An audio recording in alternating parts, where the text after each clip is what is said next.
Good morning, fellow Americans. We are dealing with an unsatisfactory condition here on West Main Street, where we've got people that have invested millions of dollars into their property, making it beautiful. And then we got neighbors who don't cut their grass ever. This is waist deep, and it's the last time I maintained this property for 3 years for the guy that lives here, because it got to the point that accidents were happening because trees were growing up and grass was growing up over 7 foot high right here.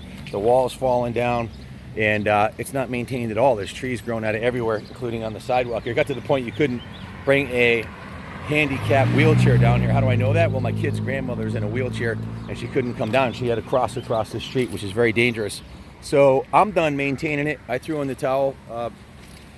The mayor told me to stop doing it, which we did, and the town did it last year, but it doesn't look that bad now. But let me tell you, they come back in 6 weeks. This will be 6 feet high growing over the driveway, because it is May 20th in New England and things are starting to grow out of control. This isn't the only one on West Main Street. There's a few other ones, and I did it with my volunteer crew for years, but I'm done. I don't have the time or money to continue maintaining other people's properties. I shouldn't have to. So something needs to be done about this.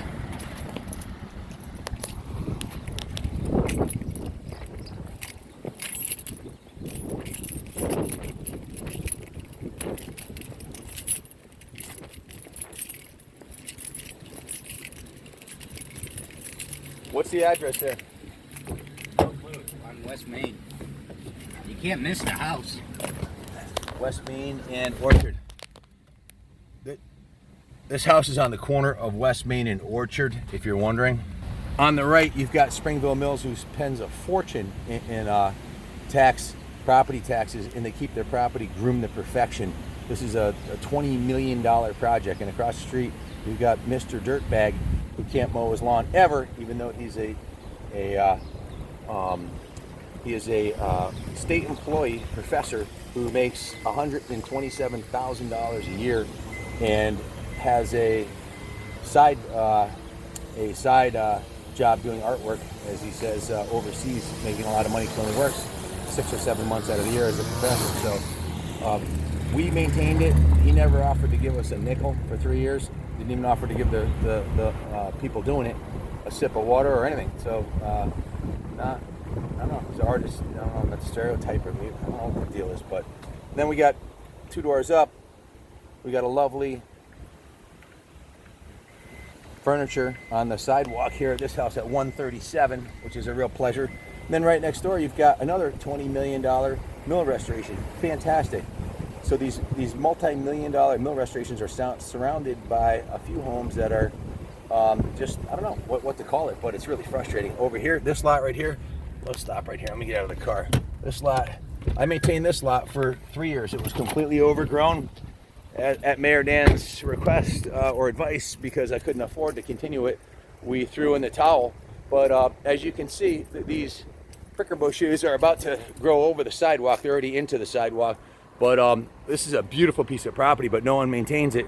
So it really is a shame that, you know, you've got brand new roadways going in here. They're spending $70 million in new roadways and bridges. The bridges are already installed, new sewer, new septic systems. You've got, you know, $50 million invested in mills, and then you've got surrounded by dirtbags that can't even clean up the garbage in their yard, which to me is unacceptable. I know the town will be fining these people. This was a lot of work maintaining this. We came here with 25, 30 volunteers. We'd spend, I don't know, hours every Wednesday night cleaning it up. We got it done, and then we threw in the towel. This looked like a park when we were done. And now it's going to hell on a handcart because they don't care. All they're doing is being a slumlord, collecting the rent money. So this is a historic district. This should not be allowed. There is a fine for littering, but I guess if it's on your property, it doesn't matter. This is a Florence Mill, 1831. Historic property. There's an 1814. Our mill is 1814. You look at this side of the street. Absolutely gorgeous. Groomed to perfection by professionals every week. And then over the street, Slum Haven. So this has got to end. For the town employees that are going to start fining these people, this is Ward in West Main Street. Next house up, same situation. These people never do anything. That bush, I've trimmed it a dozen times myself. I'm done. I'm not doing it. I can't barely take care of my own property, let alone everybody else's. I had back surgery a couple years ago. I'm not going to kill myself taking care of other people's stuff. They wait till the last minute to mow the lawns. And then the next two houses are absolutely stunning, maintained perfectly. The town park here, all the graffiti was taken off of everything. I see a little bit of graffiti showed up right there, but it's a maintenance thing. The town is doing a good job maintaining this and their property, but the private owners, this is owned by, this is particularly disturbing to me right here, this piece of property. This is owned by the hospital, okay? The hospital can't see it because it's a backside. This is owned by the hospital, and they've done diddly squat over here. This to me is completely unacceptable. We found 13 mattresses in here and a bunch of furniture that was disposed on this property. We picked it up. I personally paid the dumpster fees. I've spent tens of thousands of dollars cleaning up property that wasn't mine, using my bobcats, my backhoes, my lawnmowers. Why? Because I care about the town, but I can't keep doing it, so I pulled the plug on it, and now all this stuff is getting overgrown here. And it's starting to look terrible. This property, I was told, is owned by the hospital. I could be wrong. Carl Slicer, a local, we call him the Godfather of Rockville. He did some research. He said they own this, and it was full of garbage and mattresses, which it's got to be some kind of it's got to be illegal in some way, shape, or form.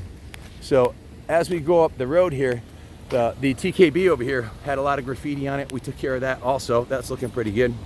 What do you think of these properties, Kenny? Unacceptable condition.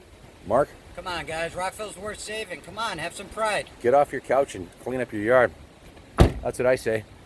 So over here, this is one that I find particularly disturbing. This is the back of the Rockville Hospital, multi-million-dollar facility. I know they can afford to mow their damn lawn. It's waist deep here. This was completely overgrown. Trees are fall down. We spent a major amount of effort here. I was in here with my bobcat for a couple hours, chainsaws. We cleaned it up a few years ago. No one's done diddly. And over here on the wall, I'm 6 foot tall. I could barely reach the top of that white thing. There was a graffiti, a 60-foot long, 8-foot tall class of 2000. Okay, we took that down in 2015. That's why it's a different color. It was there for 15 years on the back of the hospital wall. Hello, lights are on. Anybody home? You've got graffiti on the back of your building here. So they can't see it from their house, right? But this is our street. Who wants to walk down your street and see 15-year-old graffiti? Class of 2000 graffiti. It's like, now the town can't do anything about that. That's private property. We met with the town administration, and they promised not to arrest us or have us arrested for fixing up issues that weren't on our property. So we've done that. We painted we got the proper paint codes. We painted all the fire hydrants coming up the street. We picked up all the trash. We mowed all the vacant properties and cleaned up all of the issues that we had. And we worked closely with the police department. Matter of fact, the Sergeant Thiel and Sergeant Carrie Reynolds came out with us on our volunteer nights and helped us out tremendously, because it was just great having that kind of support. Coming back up the hill, that's the mayor's office right there. Turning it here. This is private property too, and right on that wall right there, right outside the town planner's office, was graffiti on that wall. We took care of that too. Basically all these buildings had graffiti on them. There was a huge alleyway across from the mayor's office owned by a local property owner that had been completely covered with graffiti. We must have put 25 gallons of paint in there, and we're there for a couple nights with, we're talking an 80-yard deep alley with double-sided that had graffiti all over it. We took care of that. So you won't see the graffiti in the town. We pretty much smothered that fire, and the volunteer crew took care of that happening again. So read a book. See, here's some right here. This is something new. This wasn't here. This is a tag. We'll have to get we have baking soda, bicarbonate soda power washers that we use. Now this is private property. The guy who owns this building should take care of it, but you know what? I'm gonna add this to the list of stuff that whoever gives out the tickets in the town should be giving out some tickets to. This is unacceptable. You know, it's a private property. It's got graffiti on it. Clean it up. You know, it's if you read the book One Broken Window, if you allow that type of behavior to exist, other people will do it.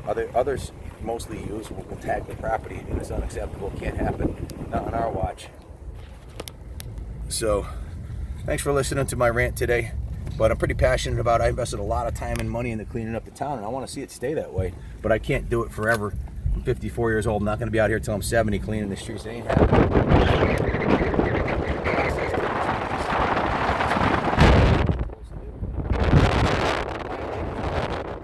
maintaining their property and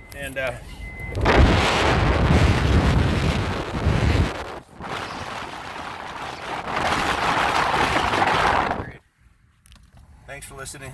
God bless America.